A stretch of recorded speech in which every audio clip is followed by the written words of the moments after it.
10,000 ആളുകളിലെ ഏറ്റവും ശക്തരായിട്ടുള്ള നേതാക്കന്മാരുടെ ഒരു കൂട്ടായ്മയാണ് ഇത്. അതുകൊണ്ട് തന്നെ എനിക്ക് വലിയ സന്തോഷമുണ്ട് ഈ ഒരു കൂട്ടായ്മയിലായിരിക്കുവാനായിട്ട്. അതുപോലെ തന്നെ നമ്മൾ സന്തോഷിപ്പിക്കുന്ന മറ്റൊരു പ്രധാനപ്പെട്ട ഘടകം ചങ്ങനാശ്ശേരി അതിരൂപത അധ്യക്ഷൻ്റെ സാന്നിധ്യമാണ്. ഞങ്ങൾ രണ്ടുപേരും ഒരേ കാലത്ത് പ്രവാസി സെമിനാരിയിൽ ഫിലോസഫി വിദ്യാർത്ഥികൾ ആയിരുന്നു. അന്നു മുതലുള്ള സ്നേഹബന്ധമാണ്. വലിയ താല്പര്യത്തോടു കൂടിയാണ് നമ്മുടെ രൂപതയെ പിതാവ് സ്നേഹിക്കുന്നത്.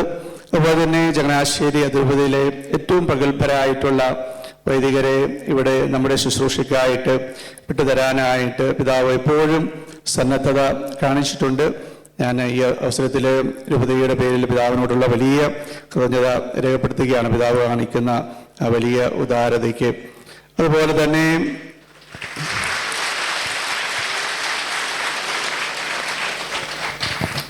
ഈ അവസരത്തിൽ ഞാൻ കാറ്റഗേസിസ് കമ്മീഷനെ പ്രത്യേകമായിട്ട് അഭിനന്ദിക്കുകയാണ്. നേരത്തെ നമ്മൾ കേട്ടതുപോലെ ചങ്ങനാശ്ശേരി അതിരൂപതയിലെ കാറ്റഗേസിസ് ഡിപ്പാർട്ട്മെന്റിന്റെ ഡയറക്ടറായിട്ട് ശുശ്രൂഷ ചെയ്ത ജോബിൻ പെരുമ്പത്തിശ്ശേരി അച്ഛനാണ് കഴിഞ്ഞ ഒരു വർഷക്കാലമായിട്ട് നമ്മുടെ ഈ ഒരു കാറ്റഗേസിസ് കമ്മീഷൻ നേതൃത്വം നൽകുന്നത്. അച്ഛൻ്റെ അനുഭവ പരിചയം അതുപോലെ തന്നെ അച്ഛൻ്റെ അറിവും എല്ലാം നമ്മുടെ ഈ ഒരു ഡിപ്പാർട്ട്മെന്റിനെ വളരെ ശക്തമായിട്ട് മുന്നോട്ട് കൊണ്ടുപോകാനായിട്ട് സഹായിക്കുന്നുണ്ട്. അച്ഛൻ്റെ ഒപ്പമുള്ള കമ്മീഷൻ സെക്രട്ടറി ആൻസിയെയും അതുപോലെ തന്നെ കമ്മീഷൻ മെമ്പേഴ്സ് ആയിട്ടുള്ള എല്ലാവരെയും ഞാൻ പ്രത്യേകമായിട്ട് അഭിനന്ദിക്കുകയാണ്. നമുക്ക് ഈ വർഷം ഈ ലണ്ടനിൽ തന്നെ നമ്മുടെ കാറ്റഗേസിസ് ടീച്ചേഴ്സിൻ്റെ ആനുവൽ ഗാദറിംഗ് നടത്താനായിട്ട് സാധിക്കുന്നു.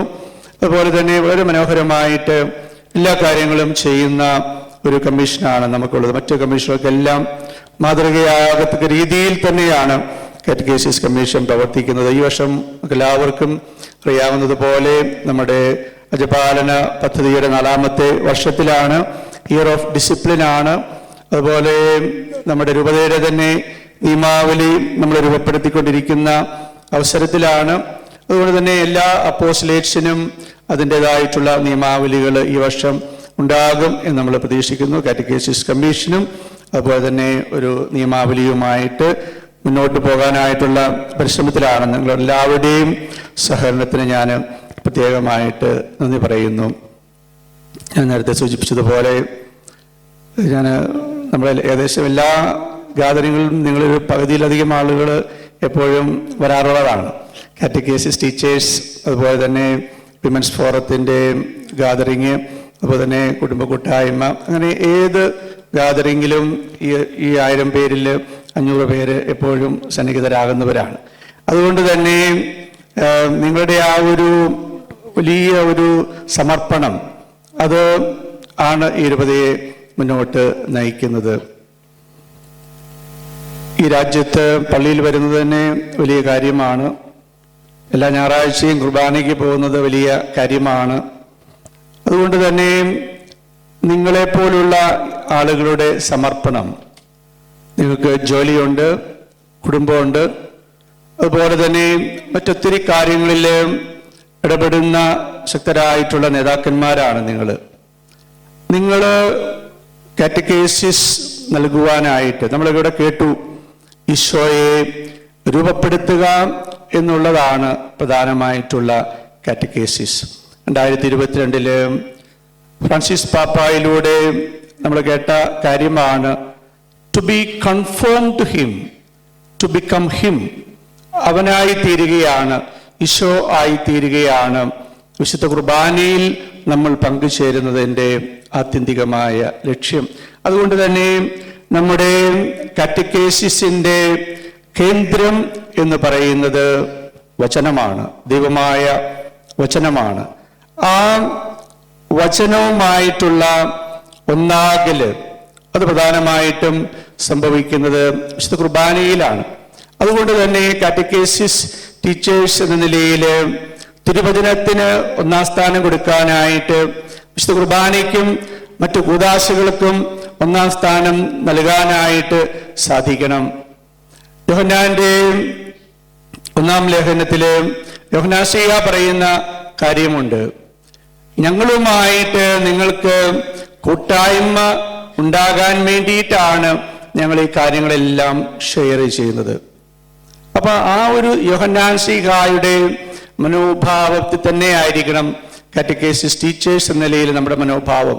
നമ്മളോടാണ് നമ്മളെ കേൾക്കുന്നവർക്ക് കൂട്ടായ്മ ഉണ്ടാകേണ്ടത്.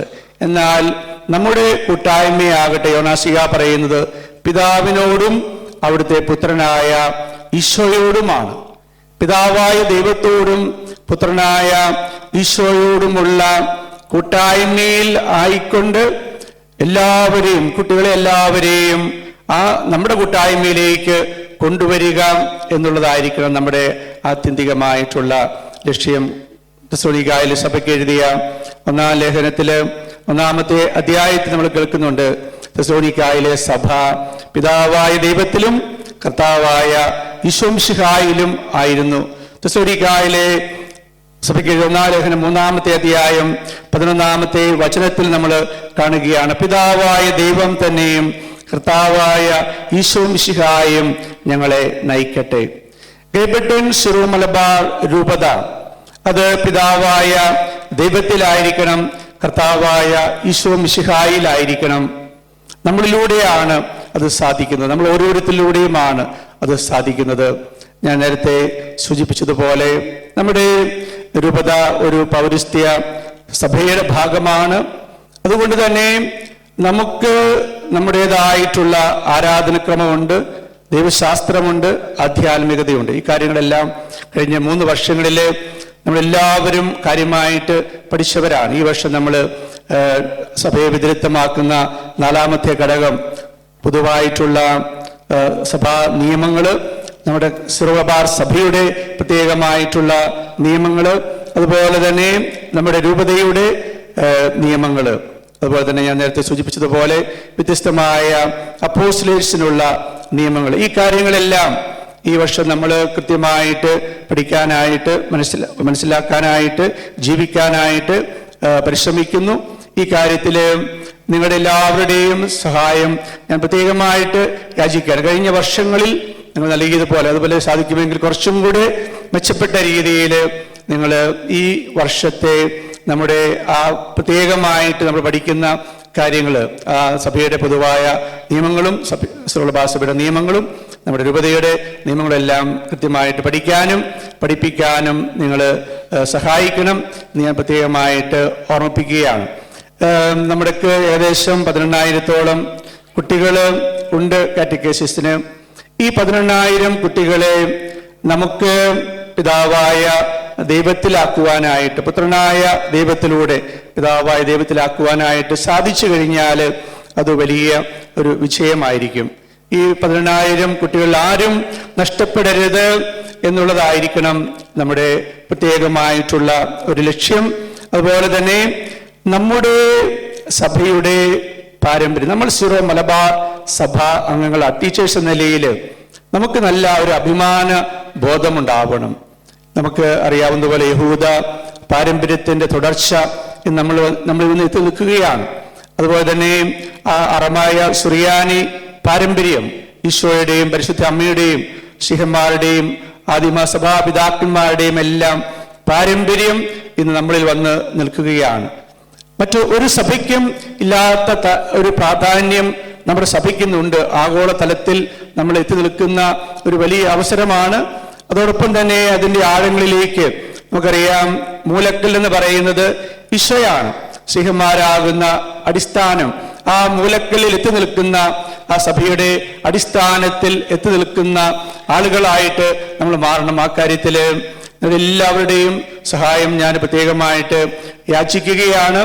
പ്രത്യേകിച്ചും നിങ്ങളുടെ കുട്ടികൾ എന്നെ പലപ്പോഴും വേദനിപ്പിക്കുന്ന ഈ അടുത്ത കാലത്ത് തന്നെ വേദനിപ്പിക്കുന്ന ഒരു കാര്യം, 24, 25, 26 വയസ്സുള്ള ചെറുപ്പക്കാർ, അവരെ ഞാൻ കുറ്റപ്പെടുത്തുന്നില്ല. കാരണം അവരിവിടെ വന്ന അവസരത്തിൽ നമ്മുടെ ട്രഡീഷൻ ഇല്ലെങ്കിൽ നമ്മുടെ പാരമ്പര്യം ഇല്ലെങ്കിൽ നമ്മുടെ സഭയുടെ സംവിധാനങ്ങൾ അത്ര വിപുലമല്ലായിരുന്നു, അത്ര സംഘടിതമല്ലായിരുന്നു.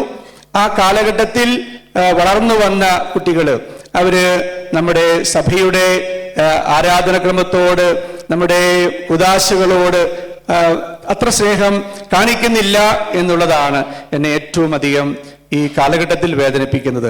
അതുകൊണ്ട് തന്നെ നിങ്ങൾ 1000-ഓളം ആളുകൾ, നിങ്ങളുടെ മക്കൾ നഷ്ടപ്പെടരുത്, നമ്മുടെ സഭയിൽ നിന്ന് നഷ്ടപ്പെടരുത്. അത് അത്തരത്തിലുള്ള ഒരു സ്നേഹം സഭയോട്, സഭയുടെ പാരമ്പര്യങ്ങളോട് നിങ്ങൾ കാണിച്ചാൽ മാത്രം, നിങ്ങളത് നിങ്ങളുടെ കുടുംബങ്ങളിൽ ജീവിച്ചാൽ മാത്രം, അതുപോലെ തന്നെ ഞായറാഴ്ചകളിലും മറ്റ് ഇടദിവസങ്ങളിലും എല്ലാം സാധിക്കുന്നിടത്തോളം നമ്മുടെ ആരാധക്രമത്തില്, സഭാ ജീവിതത്തിൽ പ്രത്യേകിച്ച് നമുക്കറിയാം, നമുക്ക് കുടുംബ കൂട്ടായ്മകൾ വളരെ ശക്തമായിട്ട് നമ്മുടെ രൂപതയിലുണ്ട്. അവിടെയെല്ലാം ടീച്ചേഴ്സ് എന്ന നിലയിൽ നിങ്ങൾ നല്ല ഒരു മാതൃക നൽകണം. ഇനി ഈ ഉള്ള 18,000 കുട്ടികളിൽ ആരും നമുക്ക് നഷ്ടപ്പെടരുത്. നമ്മൾ ഒന്നിച്ച് സംഘടിതമായിട്ട് നമ്മൾ പ്രവർത്തിക്കണം. അതുപോലെ തന്നെ കാറ്റഗിസം ഡിപ്പാർട്ട്മെന്റ് ചേർന്ന് പ്രവർത്തിക്കുന്ന സാവിയോ ഫ്രണ്ട്സ്, മിഷൻ ലീഗ്, അതുപോലെ തന്നെ ഓട്ടോ സർവീസ്, വൊക്കേഷൻ പ്രൊമോഷൻ, ഇങ്ങനെ കുട്ടികളുമായി ബന്ധപ്പെട്ടിട്ടുള്ള കമ്മീഷനോടെല്ലാം നിങ്ങൾ നന്നായിട്ട് സഹകരിക്കണം. അതുപോലെ തന്നെ നമുക്ക് ലഭിച്ച വലിയൊരു ഭാഗ്യമാണ് നമ്മുടെ കുട്ടികൾ തന്നെ നമ്മുടെ കുട്ടികളോട് സുവിശേഷം പ്രസംഗിച്ച് പിതാവായ ദൈവത്തോടും കർത്താവായ ഈശോ മിശിഹായോടുമുള്ള കൂട്ടായ്മയിൽ എത്തിക്കുന്ന നുഹറ ടീം. ആ നുഹറ ഏകദേശം 100ഓളം കുട്ടികൾ ഇപ്പോൾ തന്നെ ശുശ്രൂഷ ചെയ്യുന്നുണ്ട്. അതുപോലെ തന്നെ നിങ്ങളുടെ ഓരോ കാറ്റഗേസിസ് യൂണിറ്റിലും നുഹറ ടീമിന് നല്ലൊരു സ്ഥാനം നിങ്ങൾ നൽകണം. നമ്മുടെ കുട്ടികൾക്ക് വചനം പ്രസംഗിക്കാനായിട്ട് സാക്ഷ്യം നൽകാനുള്ള അവസരം നിങ്ങൾ നൽകണം. നമ്മൾ ആത്യന്തികമായിട്ട് നമ്മളെല്ലാവരും നമ്മളിന്ന് കേട്ടതുപോലെ ഈശോയിൽ എത്തിച്ചേരുന്ന വലിയൊരു പ്രക്രിയയാണ്. അത് പരിശുദ്ധാത്മാവിൻ്റെ പ്രവൃത്തിയാണ്. Always and only action of the holy spirit is to confect the body of Christ. വിശുദ്ധയുടെ ശരീരത്തെ രൂപപ്പെടുത്തുക ആണ് എല്ലാ കാലത്തെയും ഏകവുമായിട്ടുള്ള പരിശുദ്ധാത്മാവിൻ്റെ പ്രവൃത്തി. ആ പരിശുദ്ധാത്മാവിൻ്റെ പ്രവൃത്തി നമ്മളിലൂടെ ഉണ്ടാകട്ടെ. നമുക്ക് മത്സരങ്ങൾ ഉണ്ടാകാതിരിക്കട്ടെ. വളരെയേറെ നമ്മളെ വേദനിപ്പിക്കുന്ന മറ്റൊരു കാര്യമാണ്, എവിടെയും വിഭജനമാണ്. ഒരു കൊച്ചു വീടായാൽ, ഒരു കൊച്ചു സമൂഹമായാൽ അവിടെയെല്ലാം പിശാചിൻ്റെ വിഭജന പ്രക്രിയ നടക്കുകയാണ്. കാരണം പിശാചിന് നമ്മൾ അവസരം കൊടുക്കുന്നത് കൊണ്ടാണ്.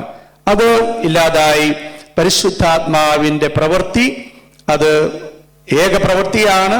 അത് സഭയാകുന്ന ശരീരത്തെ, മിശിഹായുടെ ശരീരത്തെ രൂപപ്പെടുത്തുക എന്നുള്ള വലിയ പ്രക്രിയയിലാണ് നമ്മളെല്ലാവരും. അതുകൊണ്ട് തന്നെ എല്ലാവർക്കും അവസരങ്ങൾ നൽകുവാനായിട്ട്, എല്ലാവർക്കും വേണ്ടി ഉള്ള ഒരു തുറവി, നമ്മൾ കുറച്ച് മാറി നിൽക്കേണ്ടി വന്നാൽ പോലും മറ്റുള്ളവർക്ക് അവസരം കൊടുത്ത്, പ്രത്യേകിച്ചും പുതിയ കുട്ടികൾക്ക്, ചെറുപ്പക്കാർക്ക് നല്ല അവസരങ്ങൾ നൽകിക്കൊണ്ട് നമ്മുടെ ഈ ഒരു പ്രവൃത്തി, അതായത് ഈശോ എല്ലാവരിലും രൂപപ്പെടുന്ന, ഈശോ ആയിട്ട് എല്ലാവരും മാറുന്ന, എല്ലാവരും പിതാവായ ദൈവത്തിലും കർത്താവായ ഈശോ മിശിഹായിലും എത്തുന്ന ആ ഒരു വലിയ കാര്യം ചെയ്യാനായിട്ട് നമുക്ക് എല്ലാവർക്കും സാധിക്കട്ടെ എന്ന് പറഞ്ഞുകൊണ്ട് ഈ സമ്മേളനം ഉദ്ഘാടനം ചെയ്യപ്പെട്ടതായിട്ട് ഞാൻ പ്രഖ്യാപിക്കുന്നു.